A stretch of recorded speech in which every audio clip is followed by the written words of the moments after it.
আসসালামু আলাইকুম রহমতুল্লাহ বরকাতুহ। শিক্ষার্থী বন্ধুরা সবাই ভালো আছো?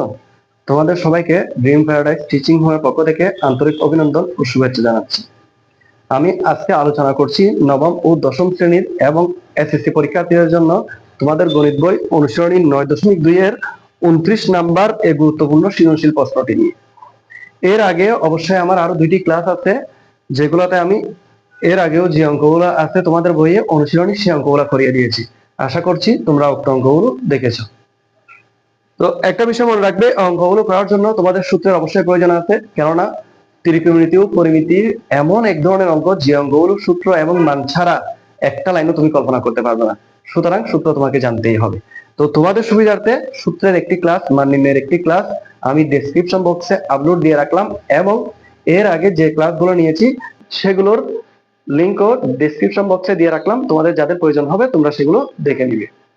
তাছাড়া 2023, 24 ও 25 সালে এসেছে অনুসরণী 9 থেকে এরকম কিছু অঙ্ক আমি আমার চ্যানেলে আগে থেকে আপলোড দিয়ে রেখেছিলাম। তোমাদের যাদের প্রয়োজন হয় তোমরা প্লে লিস্টে চার্জ দিয়ে দেখে নিতে পারো। এখন এখানে এই যে চিত্রটা আছে, এই চিত্রটাই হলো একটা উদ্দীপক, যেখানে এ বি সি এটা একটা সমকোণী ত্রিভুজ। এখানে এই চিহ্নটা থাকা মানে হলো এটা একটা সমকোণী ত্রিভুজ, অর্থাৎ এখানে 90 ডিগ্রি, আর এই দুইটা গুণের যোগফলও কিন্তু 90 ডিগ্রি, ঠিক আছে। আবার কোণ সি, এটা কোণ সি, কোণ সির মান হলো x - y, এটা হলো কোণ এ x + y। বিসি মানে হলো √3 আর এ বি মানে হলো 1। এখানে এ সির মান নাই। কেমন? যদি তুমি শুধু চিত্রটা বুঝতে পারো অঙ্কটা অনেকটাই 50% তোমার জন্য সহজ হয়ে যাবে, ঠিক আছে। তো এখানে বলাই আছে ক নম্বরে এ সির পরিমাণ নির্ণয় করো, অর্থাৎ এখানে এ বির মান দিয়ে আছে, বি সির মান দিয়ে আছে, আমি এ সির মান বের করব। তো দেওয়া আছে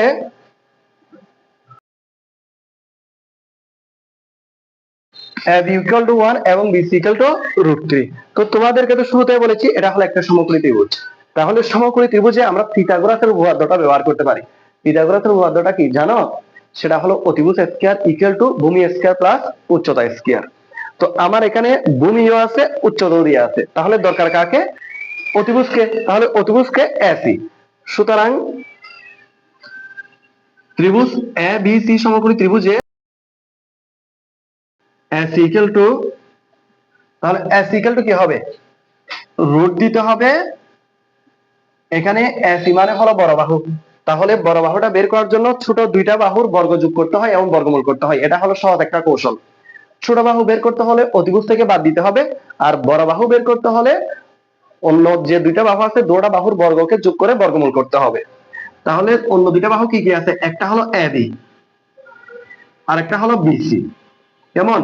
এবং বর্গ করতে হবে, আর বর্গমূল তো আগে থেকে দিয়ে রেখেছি। তাহলে এবির মান কত আছে? এবির মান আছে 1 স্কয়ার, প্লাস বিসির মান কত আছে? √3 স্কয়ার, ইকুয়াল 1 স্কয়ার মানে হলো 1 আর √3 স্কয়ার মানে হলো 3। সেটা তো জানো, স্কয়ার বর্গমূল কাটা যায় 3, 3 আর 1 যোগ করলে 4, 4 এর বর্গমূল হলো কত?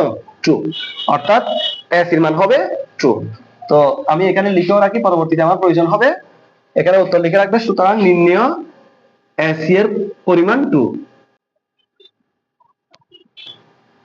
এ হলো তোমাদের ক নাম্বার প্রশ্নের সমাধান। এরপরে খ নাম্বারে উল্লেখ আছে tan a plus tan c এর মান নির্ণয় করো। খ নাম্বার দেখো, এখানে a মানে হলো যে কোণের পরিমাণ, কোণ a, এই tan a, এই tan c মানে হলো এই c কোণের পরিমাণ। কেমন?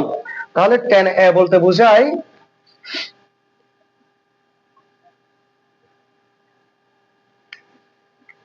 a কোণ সাপেক্ষে। এই a কোণ সাপেক্ষে লম্ব হলো যে এটা, কেননা লম্ব হলো আসলে বিপরীত বাহু। তাহলে এই কোণ সাপেক্ষে বিপরীত হলো এটা, এটা উপরের কোণ, সেটার বিপরীত বাহু হলো এই বিসি বাহু। আর সন্নিহিত বাহু হলো এখানে এবি বাহু। বুঝতে পারছো? তাহলে আমি এমনি চোখের আন্দাজে দেখতেছি যে লম্ব হলো এটা, ভূমি হলো এটা। সেটা কোন কোণ সাপেক্ষে জানো? এই সি কোণ সাপেক্ষে ধরা হয়। আমার তো এখন সি কোণ সাপেক্ষে ধরতেছি না, আমি ধরতেছি কোন কোণ সাপেক্ষে? এ কোণ সাপেক্ষে। এ কোণ সাপেক্ষে মানে এটা। এটার বেলায় লম্ব হবে এর বিপরীত বাহু অর্থাৎ বিসি, আর ভূমি হবে এবি। সেজন্য লম্ববাই ভূমি যখন হবে, লম্ব হলো বিসি, ভূমি হবে এবি। বুঝতে পারছো? প্রত্যেক অঙ্কের বেলায় তোমার tan a tan b tan c যেগুলো ধরবে দেওয়া আছে, এগুলা কোথায় দেওয়া আছে সেটা দেখতে হবে, চিত্রের মাধ্যমে বুঝতে হবে সেটা কি উপরে দেওয়া আছে নাকি নিচে দেওয়া আছে। যেহেতু উপরে দেওয়া আছে সেজন্য এই লম্ব হলো এটা, ভূমি হলো এটাই। তাহলে বিসির মান হলো কত, √3, আর এবি মান হলো 1। তো নিচের 1 না বসালে হয়, সেজন্য এটা √3 ধরলেই হয়। এরপর লেখা আছে tan c।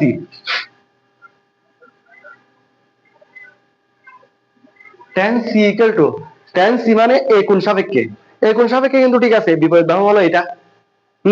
তাহলে লম্ব হলো এবি, ভূমি হলো বিসি।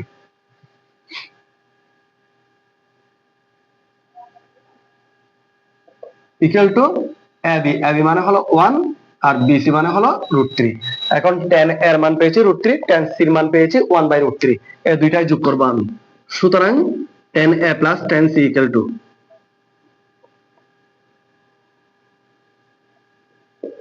tan a মানে √3 প্লাস tan c মানে 1/√3। লসাগু নেন, √3, √3 সাথে √3 গুণ করলে 3, সেটা তো জানো, কেননা √3 স্কয়ার, স্কয়ার বর্গমূল কাটা যায়, আর তাকে 3 প্লাস, আর এখানে বসবে 1, 3 আর 1 যোগ করলে কত হয়, 4, আর নিচে হবে √3। তাহলে এটাই হলো তোমাদের খ নাম্বার প্রশ্নের সমাধান, অর্থাৎ উত্তর হলো 4/√3। এখন আমরা গ নাম্বারটা শুরু করব, যেখানে x ও y এর মান নির্ণয় করো। x ও y এর মান নির্ণয় করতে হবে। এখানে কোণ a মানে হলো x প্লাস y এবং কোণ c মানে হলো x মাইনাস y। এখন যেহেতু x ও y এর মান নির্ণয় করতে বলা হয়েছে, সেজন্য আমাকে এখন যেটা করতে হবে সেটা হলো, এখন একটু আগে আমি কাজটা করেছি, সেটা হলো tan a। মনে আছে tan a ইকুয়াল টু কি, tan a ইকুয়াল টু হলো √3। কোথায় পেয়েছি, ক হতে প্রাপ্ত। তুমি চাইলে এখানে লিখে দিতে পারো, ক হতে প্রাপ্ত।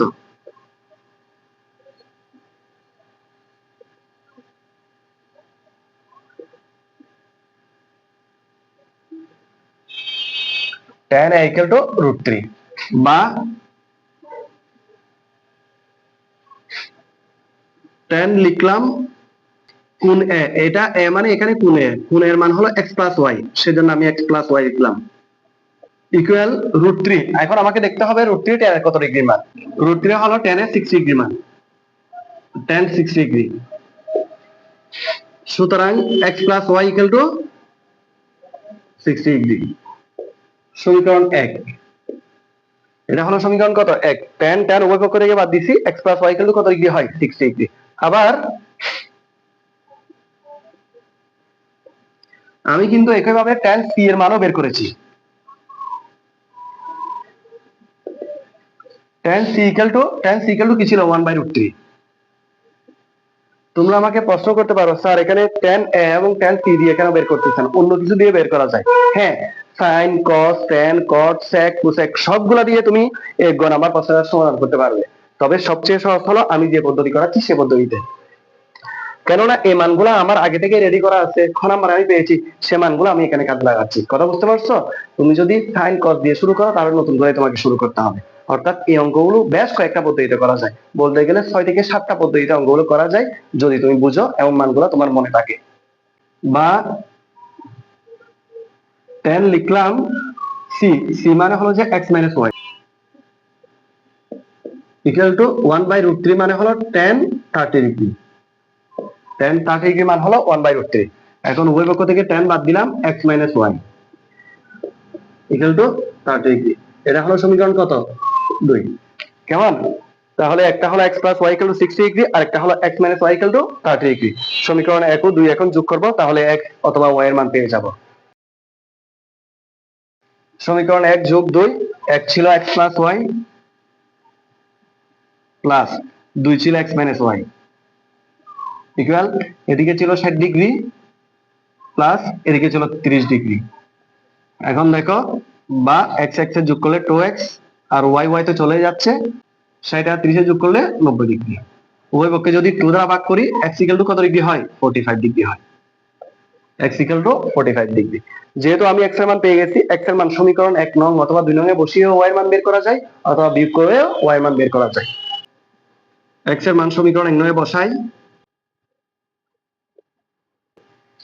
x এর মান ছিল x plus y equal to 60 degree, বা x এর মান 45 ডিগ্রি আছে, 45 ডিগ্রি বসালাম, plus y equal to 60 degree. বা ওয়াই ইকুয়াল টু 60 ডিগ্রি, এদিকে 45 ডিগ্রি বাদ যাবে, কেননা আগের সাইন প্লাস ছিল, বিপরীত পাশে গেলে মাইনাস। সুতরাং ওয়াই ইকুয়াল টু 15 ডিগ্রি। এখন দেখো এখানে বলছে যে এক্স ও ওয়াই এর মান নির্ণয় করো।